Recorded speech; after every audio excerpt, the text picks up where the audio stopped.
This topic is about profit maximization, production break-even, shutdown, and economies of scale. From learning module, the firm and market structures.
The firm is in a perfectly competitive market.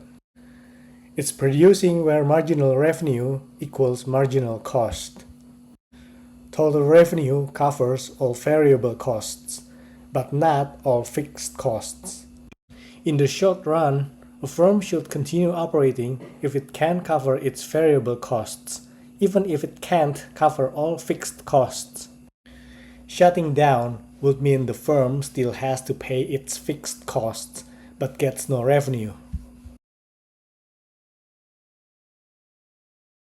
Continuing to operate means the firm can at least cover its variable costs and some of its fixed costs. Since total revenue covers all variable costs, the firm is covering the costs that change with production. By continuing to operate, the firm minimizes its losses compared to shutting down, where it would lose all fixed costs.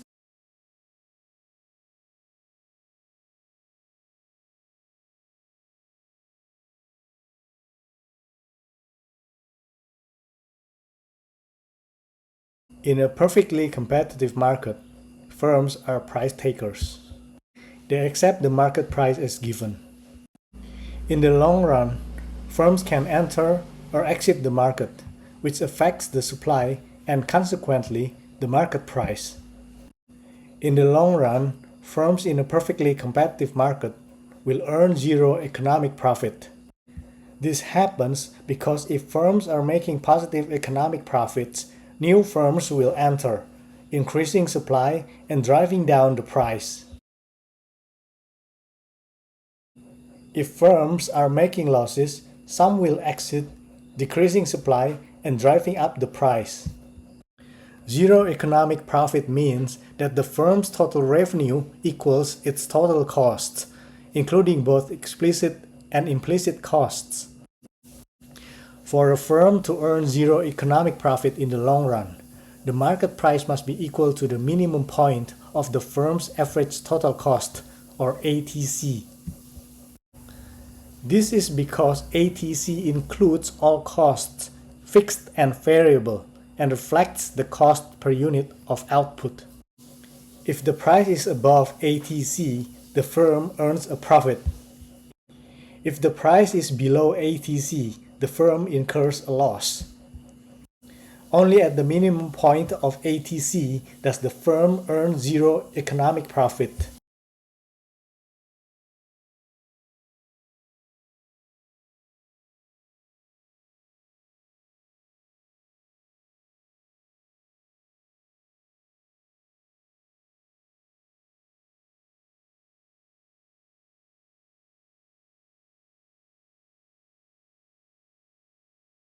Short-run shutdown decision when a firm cannot fully cover its variable costs.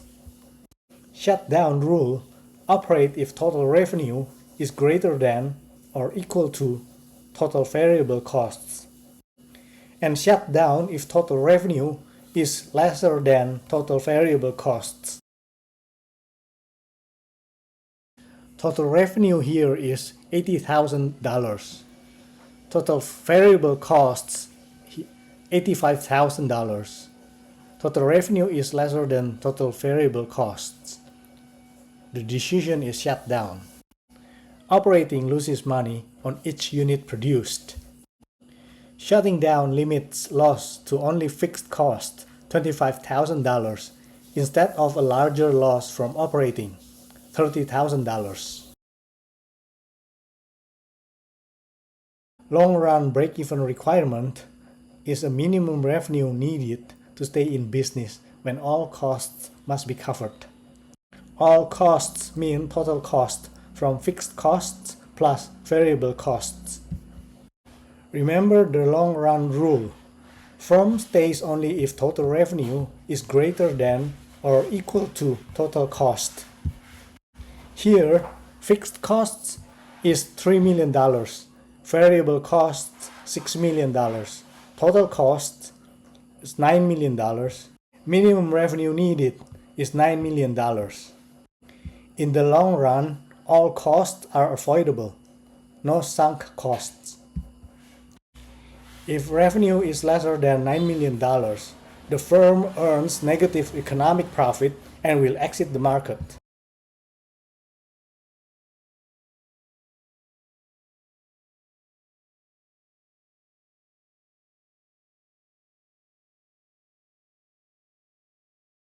Short-run shutdown decision when a firm earns enough revenue to cover variable costs, but not all total costs. Shutdown rule: operate if total revenue is greater than or equal to total variable costs. Shut down if total revenue is lesser than total variable costs. Here, total revenue is $800,000. Total variable costs is $600,000. Total revenue is greater than total variable costs. The decision is continue operating. Operating loss is $800,000 minus $1 million equals negative $200,000. Covers all variable costs plus $200,000 of fixed costs. Shutting down loss is $400,000. All fixed costs with zero revenue. Operating minimizes the loss. Diseconomies of scale. When a company grows too big, its cost per unit increases because it becomes harder to manage. For example, communication delays, inefficiencies, higher wages. The question says the cost per unit increased significantly after expansion. This matches diseconomies of scale, where growing bigger leads to higher costs per unit. Economies of scale. When a company grows, its cost per unit decreases because it can spread fixed costs like rent, machinery over more units and buy materials cheaper in bulk. Constant returns to scale. When a company grows, its cost per unit stays the same because the benefits of growth exactly offset the extra costs.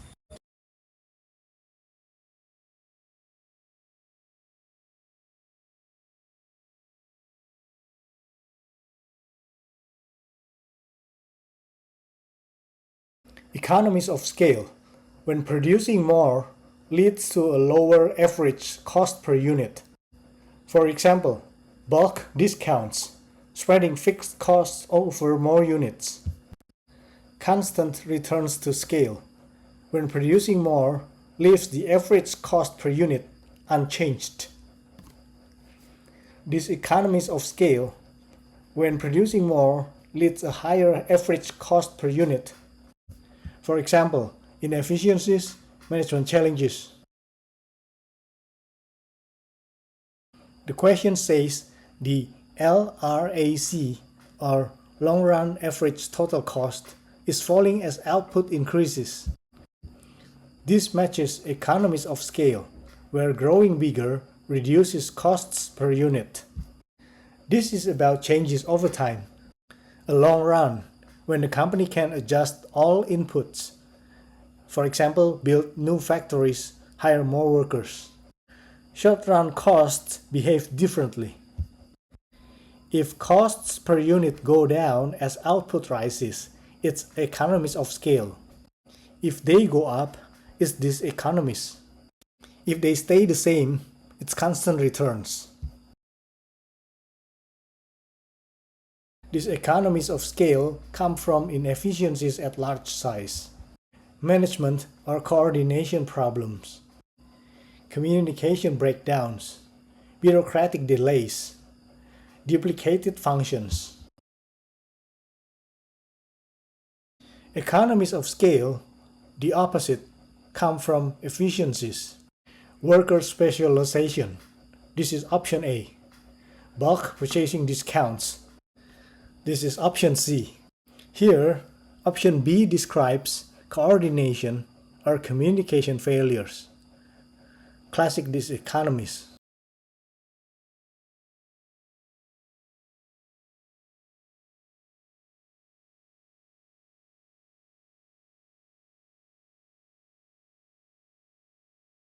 Remember the LRAC curve shape and implications. LRAC falling, its economies of scale, expand output. LRAC rising, it is diseconomies of scale.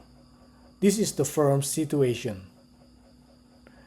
Minimum LRAC point is minimum efficient scale, the optimal size. When LRAC is increasing, the firm has grown too large. To regain competitiveness, reduce scale or output to move back toward the minimum point on the LRAC curve. This lowers per unit cost by eliminating inefficiencies such as coordination problems, bureaucracy, and duplication.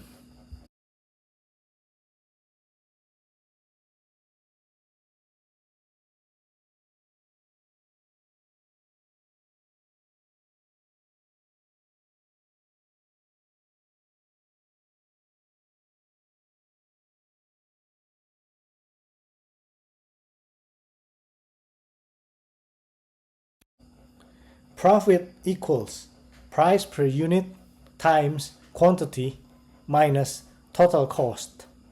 For each option, multiply price by units sold, then subtract total cost. The highest profit is $300,000, which occurs at both 2,000 and 3,000 units.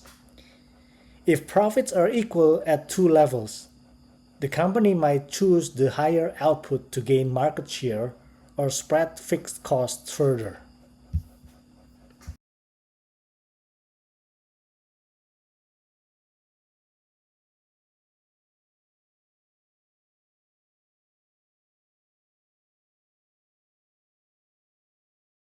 It's a perfect competition. Firms are price takers and must accept the market price. In perfect competition, firms earn zero economic profit in the long run. Price equals average total cost. This doesn't mean they exit. It means they are covering all costs, including opportunity costs. Option B is flawed. The question implies firms exit at zero profit, but in reality, they only exit if price is lesser than average total cost. For example, they are losing money. Short-run rule. A firm should keep operating if price is greater than or equal to average variable cost. If not, it should shut down to avoid losing more money. In the short run, fixed costs are already paid, sunk cost, so the firm only cares about covering variable costs. Long-run rule. A firm should exit the market if price is lesser than average total cost. If not, it can stay profitable or at least break even. In the long run, all costs are variable, so the firm must cover everything to survive. The rules are different. Short run depends on average variable cost. Long run on average total cost. The LRAC curve shows the lowest average cost of producing each output level when all inputs, such as labor, capital, can be adjusted. It has three parts: downward sloping. It's economies of scale. Cost per unit falls as output rises. Flat, horizontal. It's constant returns to scale. Cost per unit stays the same as output rises. Upward sloping. It's diseconomies of scale. Cost per unit rises as output rises.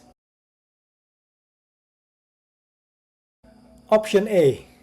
Constant returns to scale happens on the flat part of the LRAC curve, not the upward sloping part. Option B. Diseconomies of scale happens on the upward sloping part of the LRAC curve. Costs rise as output rises. This one is correct. Option C. Minimum efficient scale, or MES, is the lowest point on the LRAC curve, where the firm first achieves the lowest average cost. The upward sloping part is after MES. This is incorrect option. Economies of scale is when cost per unit falls as output rises, margins improve. This matches the question. Diseconomies of scale is when cost per unit rises, margins fall. Constant returns is when cost per unit unchanged, margins stable. Here, output doubled. Automation plus bulk discounts reduced average cost. Operating margin rose from 10% to 14%. It means revenue grew faster than costs, lower cost per unit.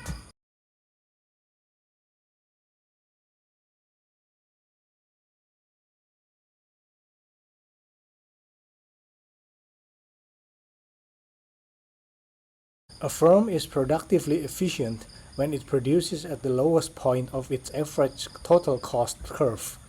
At this point, the firm cannot make the same output for a lower cost.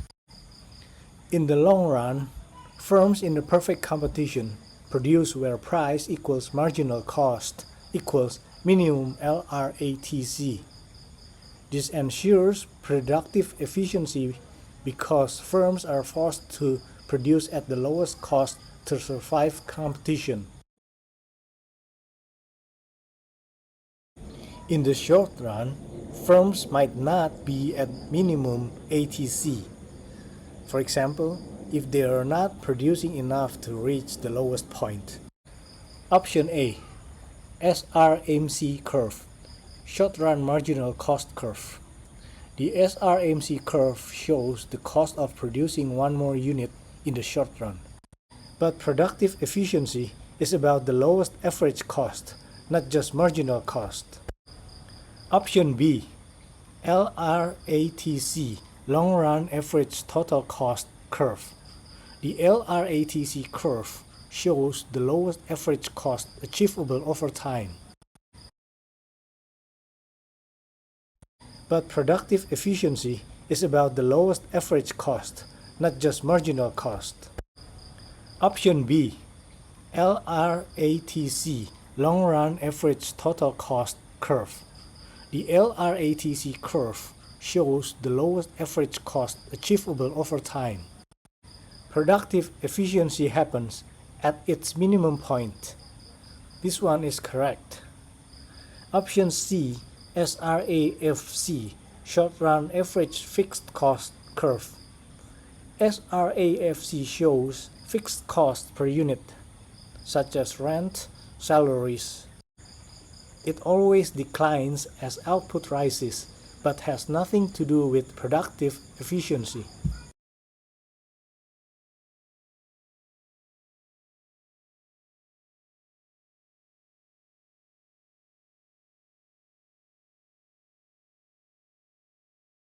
Second topic is about introduction to market structures.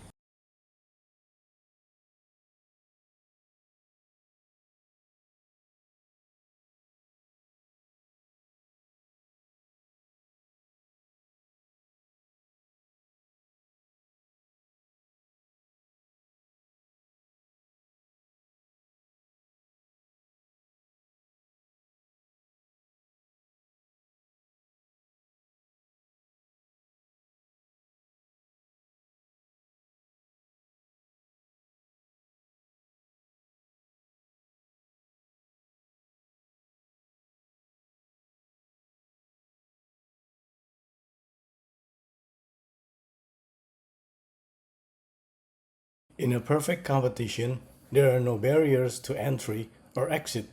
It means anyone can start or stop selling the product. If firms are making economic profits, profits above normal, covering all costs, including opportunity costs, this attracts new firms to enter the market. If firms are making losses, some will exit the market. The question says firms are currently earning economic profits, positive profits. In the long run, this will attract new firms to enter the industry. More firms, it means higher total supply, lower market price, since demand stays the same. Lower price, it means lower profits for all firms. This process continues until economic profits fall to zero. Firms earn just enough to cover all costs, including opportunity costs. So, option B is correct. This is the standard long-run outcome in perfect competition.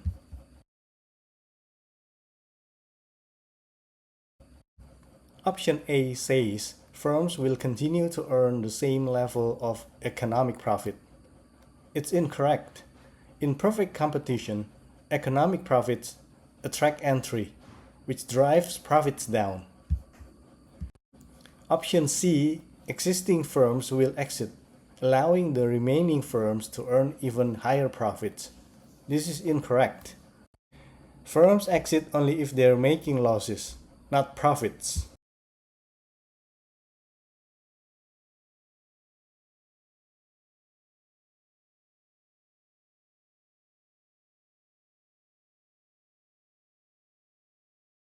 The supply curve shows how much a firm is willing to produce at each price. For a supply curve to exist, the firm must be a price taker. It cannot influence the market price. Monopoly, only one seller. The firm sets the price. The price maker. No supply curve because there is no fixed relationship between price and quantity. The firm chooses both. Oligopoly. Few sellers. Firms are interdependent. Their decisions affect each other. No clear supply curve because prices and quantities depend on rivals' actions. For example, game theory applies. Perfect competition. Many sellers. Each firm is a price taker, cannot influence price.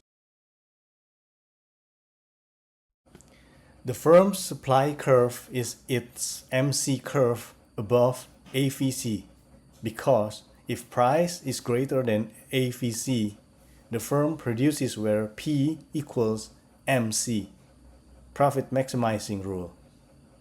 If price is lesser than AVC, the firm shuts down, produces zero. Only in perfect competition can the supply curve be clearly defined as the MC curve above AVC. Monopolistic competition has low barriers. For example, restaurants, hair salons. Easy to start or exit with modest capital. Monopoly has very high barriers. For example, patents, government licenses, control of essential resources. Oligopoly has high barriers. For example, massive capital needs, economies of scale, brand dominance. Low barriers mean firms can freely enter or exit in response to profits or losses. Monopolistic competition features many firms, differentiated products, and easy entry. This is the key reason why long-run economic profits equal zero. Monopoly or oligopoly maintain profits long-term because of high entry barriers. Don't confuse low barriers with perfect competition, which has zero barriers. Monopolistic competition has low, but not zero barriers.